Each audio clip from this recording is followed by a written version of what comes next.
नमस्कार। Capital TV का खास शो सबसे बड़ा सवाल देख रहे हैं आप। मैं हूं आपके साथ पूजा। रामचरितमानस की रचना गोस्वामी तुलसीदास जी ने 4 सदी पहले की थी, लेकिन आज उनकी कुछ चौपाइयां राजनीति का ऐसा औजार बन गई है कि कोई भी बिना सोचे समझे रामचरितमानस पर कुछ भी बकवास कर रहा है। बिहार की तर्ज पर उत्तर प्रदेश में भी सियासी पटकथा लिखी जा रही है।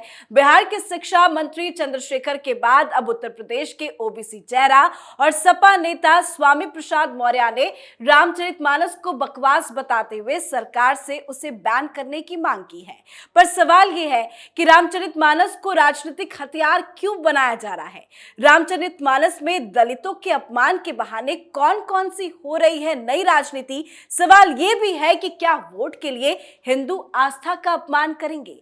तो आज रामचरितमानस पर हो रही राजनीति पर ही चर्चा करेंगे। बातचीत के लिए मेरे साथ स्टूडियो में मौजूद हैं कैपिटल टीवी के editor in chief doctor Manish Kumar. Doctor साहब, बहुत बहुत स्वागत है आपका। धन्यवाद। रामचरितमानस को लेकर इतना ज्यादा बवाल क्यों हो रहा है?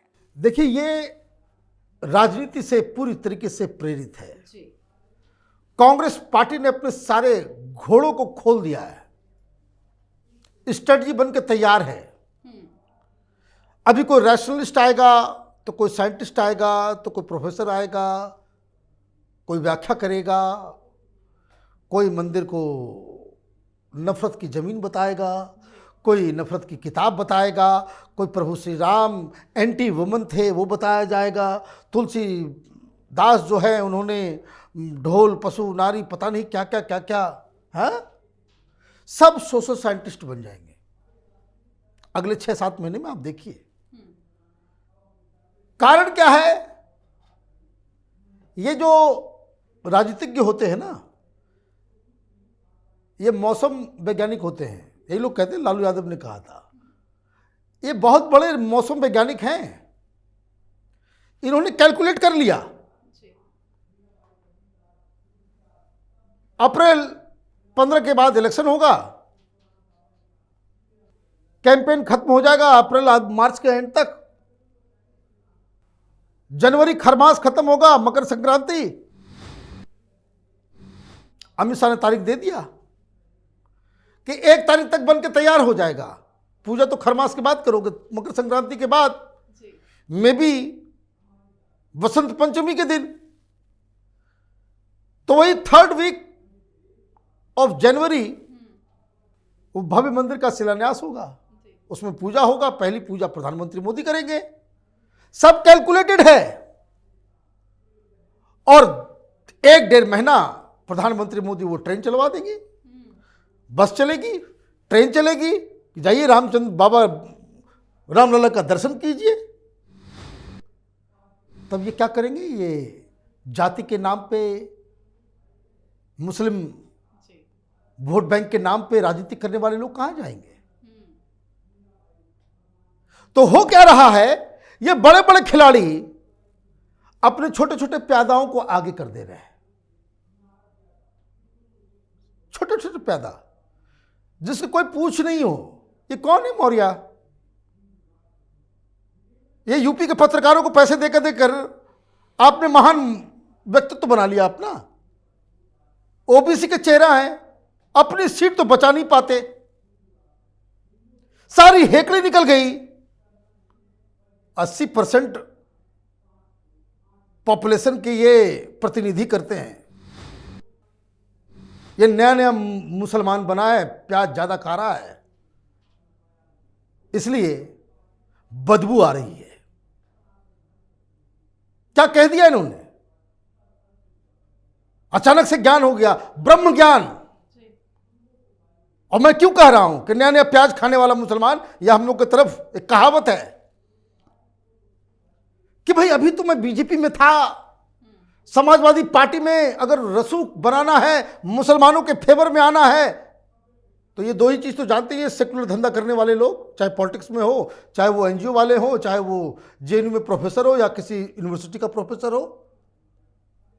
ये सेकुलरिज्म का धंधा करने वाले तमाम लोग, इनको 2 बीमारी है, 2 ही अंडरस्टैंडिंग है इसकी कि मुसलमानों का समर्थन पाना है तो मुसलमानों को जितने भी जूते मारो कोई दिक्कत नहीं है, बस हिंदुओं को गाली दो, मुसलमानों का वोट मिल जाएगा।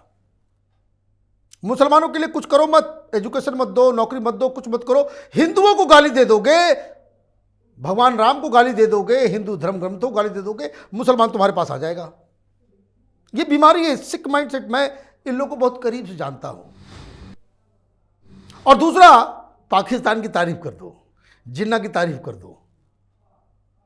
तो भाई जिस पार्टी का अध्यक्ष जिन्ना की तारीफ करता हो, जिस पार्टी का संस्थापक ये कहता हुआ राम मंदिर बनाने जो आएगा गोली मार देंगे, जिसने हिंदुओं को गोली मार दी, तो उस पार्टी में रहने के लिए, उसमें आगे बढ़ने के लिए क्या करोगे प्रपंच? रामचरितमानस का कवर देखा या नहीं देखा हो, मैं तो देख रहा था, वो नीचे चिट पढ़ के पढ़ रहा था चौपाया को, सारी चौपाई जो है वो पढ़ रहा था नीचे। तो इन सब लोगों का कोई माने मतलब नहीं, ये खेल कहीं और बड़ा हो रहा है। खेल क्या है?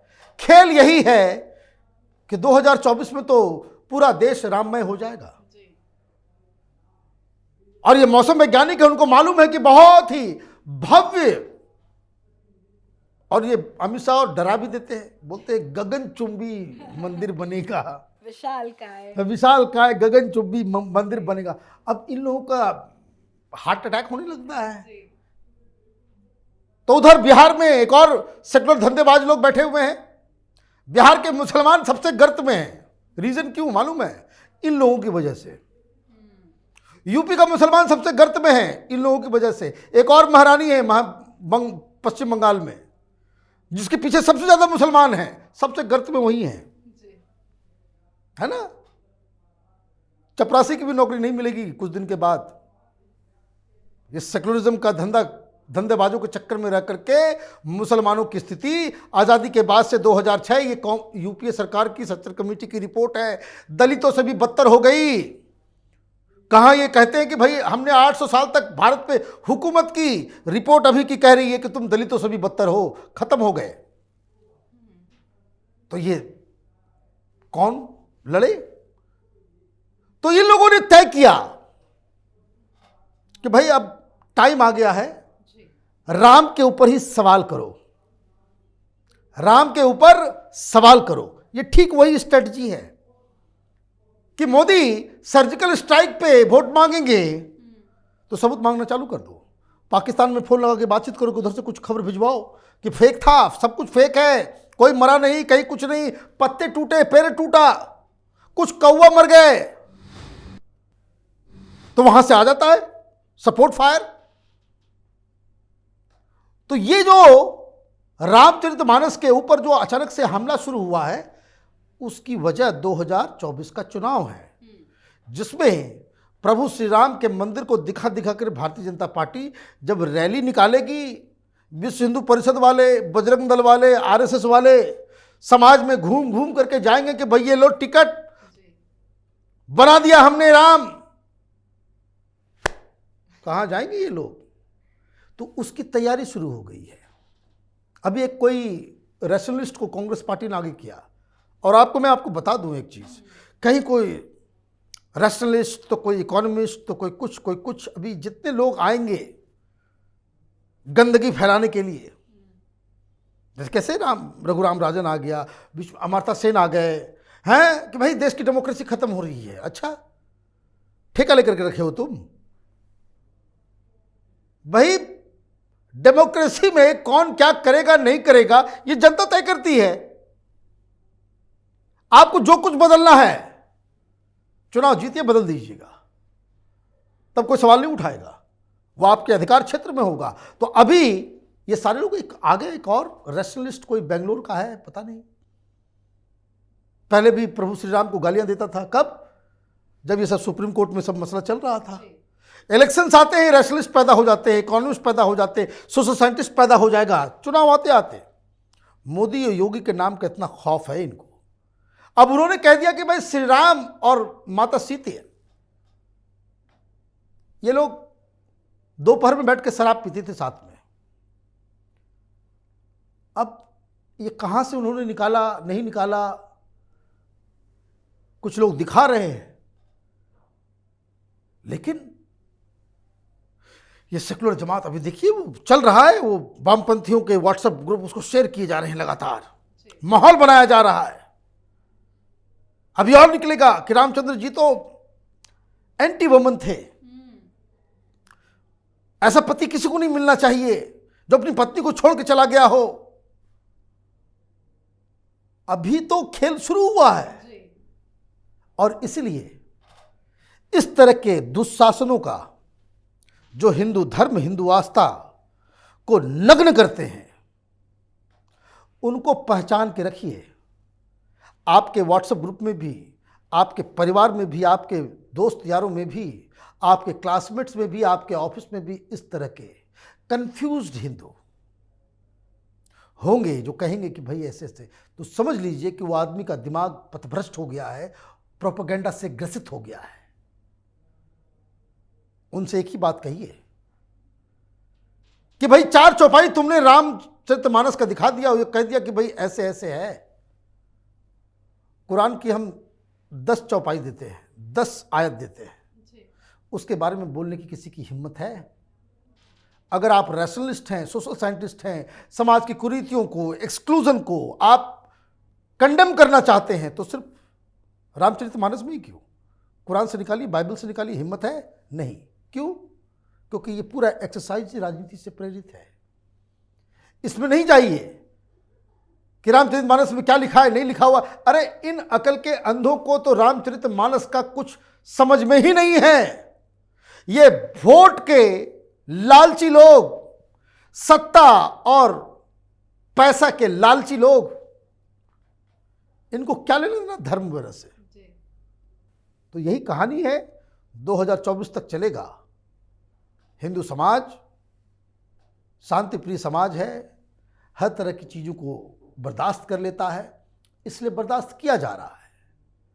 किसी दूसरे धर्म के बारे में अगर ये मौर्य और ये चंद्रशेखर, ये पता नहीं कौन कौन ये बोलें, तो सीधा सरतन से जुदा। मतलब अभी तो शुरुआत है, खेल अभी बाकी है। राइट। बहुत बहुत धन्यवाद बातचीत के लिए। धन्यवाद। तो रामचरितमानस को लेकर राजनीतिक दलों के नेताओं की ओर से लगातार विवादास्पद बयानबाजी जारी है। राजनीतिक दलों की ओर से हिंदुओं की आस्था पर प्रहार किया जा रहा है।